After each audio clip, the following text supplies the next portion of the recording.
ममता कुलकर्णी के बारे में बाबा बागेश्वर ने एक बार फिर बोला है। और बोला क्या है कि महामंडलेश्वर बनना इतना आसान नहीं। इस बयान के कई मतलब इस सेंस में बोल रहा हूँ कि ममता कुलकर्णी ने कौन सा तप किया, कौन सी सनातन धर्म की आस्था को उन्होंने पराकाष्ठा तक पहुंचाया, किसी को कुछ नहीं पता। तो सवाल बाबा बागेश्वर के मन में भी है। और सवाल कितने हैं बाबा बागेश्वर जैसे जो हर दिन उठ रहे हैं। इन सब पर चर्चा करने के लिए हमारे साथ हरीश हैं। हरीश, बाबा बागेश्वर ने इसके पहले बोल चुके थे कि ये ऐसे लोग को महामंडलेश्वर नहीं बनाना चाहिए। फिर बोला है कि महामंडलेश्वर बनना आसान नहीं। भाषा थोड़ी सी मर्यादित बोली है, जो अक्सर वो अग्रेसिव बोलते हैं उस तरह नहीं बोला, लेकिन आसान नहीं है। क्यों बोला उन्होंने? देखिए भास्कर, ये ममता कुलकर्णी का जो मामला है वो मेरी भी समझ से परे है। वो अचानक से जो है फ्लाइट से उतरती हैं, महाकुंभ में जाती हैं, अखाड़े में दूध से स्नान करती हैं और महामंडलेश्वर बन जाती हैं। ये कैसे हुआ? यदि आपको या मुझे या किसी सामान्य व्यक्ति को महामंडलेश्वर बनना है तो उसके लिए सालों की कड़ी तपस्या, कड़ी साधना करनी पड़ती है। उसके बाद जो है स्टेप बाय स्टेप आगे बढ़ते हुए आदमी महामंडलेश्वर के पद तक पहुंचता है। किसी अखाड़े में महामंडलेश्वर बहुत बड़ा पद माना जाता है। महामंडलेश्वर से ऊपर आप देखेंगे तो इक्का दुक्का जो है गिने चुने ही पद हैं जो महामंडलेश्वर से ऊपर होते हैं। तो महामंडलेश्वर मतलब आप बहुत बड़े साध्वी हैं, बहुत बड़ी संत हैं, तब आप महामंडलेश्वर बन सकती थी। लेकिन यहाँ वो अचानक से आई और महामंडलेश्वर बन गई। फिर उन्होंने कहा कि जो है उन्होंने बहुत तप किया, बहुत साधना की। कहाँ? दुबई के फ्लैट में बैठकर। तो ठीक है, साधना कहीं भी की जा सकती है। दुबई वाला एंगल तो हमेशा सुर्खियों में रहता है। उनका 23 साल का जो मामला है वो दुबई और डॉन और विकी गोस्वामी, दाऊद इब्राहिम, इन सब लोगों से जुड़ता रहा है। हाँ। लेकिन खैर इस पे हम आएंगे। धीरेन्द्र शास्त्री को ममता कुलकर्णी ने कहा था कि नैपी धीरेन्द्र शास्त्री, जितनी उनकी उम्र है उससे ज्यादा मैंने तपस्या की। हाँ, तो अब सवाल यही आता है कि जब वो ये कहती हैं कि जितनी धीरेन्द्र शास्त्री की उम्र है उससे ज्यादा उन्होंने तपस्या की, उसी तपस्या में वो ये भी कहती हैं कि वो जो है नवरात्रि में शराब पी लिया करती थी। तो ये कैसी तपस्या, कैसी साधना चल रही थी, ये समझ से परे है। फिर जो बाबा बागेश्वर धाम वाले बाबा धीरेन्द्र शास्त्री कह रहे हैं कि जो है महामंडलेश्वर बनना बहुत कठिन होता है, बड़े तप की बात होती है। वो तब अच्छा वो दावा करती हैं कि उन्हें हनुमान जी के दर्शन हुए हैं, उन्हें माँ काली के दर्शन हुए हैं।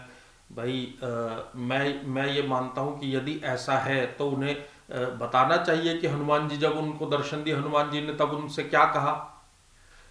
और ये सब चीजें जो गोलमाल है। अच्छा, उसके बाद सबसे बड़ी बात ये होती है कि वो महामंडलेश्वर के पद से इस्तीफा दे देती है। अच्छा, ऐसा तो नहीं है कि मतलब हीरोइन है ममता कुलकर्णी, एक पिछली जिंदगी उनकी रही है विवादों से भरी, इसलिए उन पर बार बार सवाल उठ रहे हैं। सॉफ्ट टारगेट बन सकती हैं, बनाई जा रही हैं। नहीं, सॉफ्ट टारगेट का मामला नहीं लग रहा भास्कर मुझे। जो ये मामला लग रहा है, ये मामला लग रहा है लाइमलाइट में फिर से वापस आने का मामला, पब्लिसिटी स्टंट। क्योंकि पिछले 20, 22, 23, 25 साल से वो कहाँ थी किसी को नहीं पता।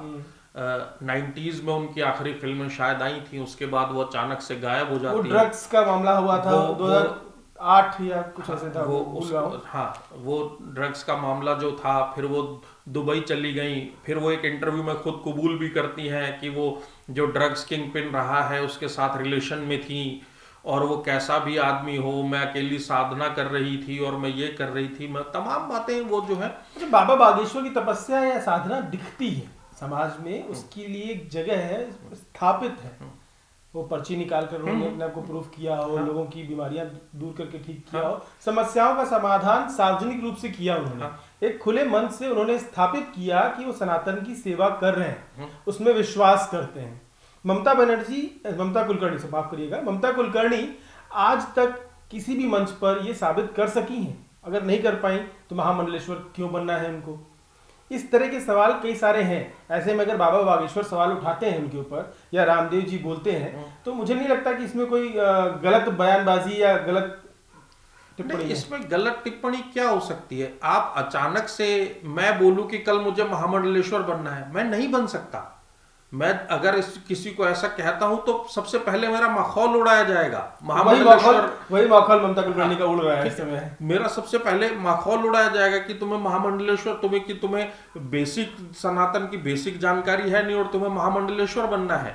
अब मैं वहां जाकर कहूं कि जी मैं नवरात्रि में जो है रात को जब बैठकर शराब पी लेता था, एडल्ट फिल्म्स भी, एडल्ट फिल्म पॉर्न देखता था, बिल्कुल, तो मैं जिस साधु संत के सामने ये बात कहूंगा, मुझे बहुत उम्मीद है कि अगर मैंने ऐसा कह दिया तो सबसे पहले जिस किन्नर अखाड़ा में वो महामंडलेश्वर बनी है, उस किन्नर अखाड़े पर भी बहुत सारे सवाल उठे हैं। वो लक्ष्मी नारायण जी थे, उन पे आरोप लगा कि शराब का सेवन करवाते हैं, डिस्को डीजे बजा के डांस होता है। ये उनकी हेमांगी सखी जो किन्नर अखाड़े की पहली थी, तो उन्होंने ही ये आरोप लगाए हैं। अब देखिए ये आरोप प्रत्यारोप चलते रहेंगे। अभी कुछ दिन पहले ये आया था कि किन्नर अखाड़े के जो संस्थापक हैं उन्होंने ही उन्हें महामंडलेश्वर के पद से हटा दिया।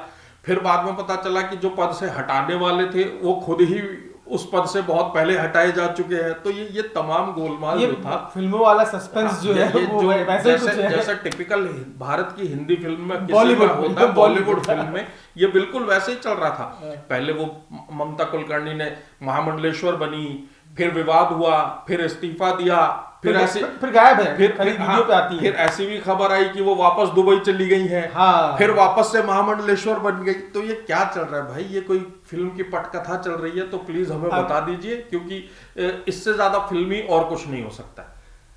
तो साफ है, बाबा बागेश्वर की टिप्पणी ममता कुलकर्णी पर एकदम सही है।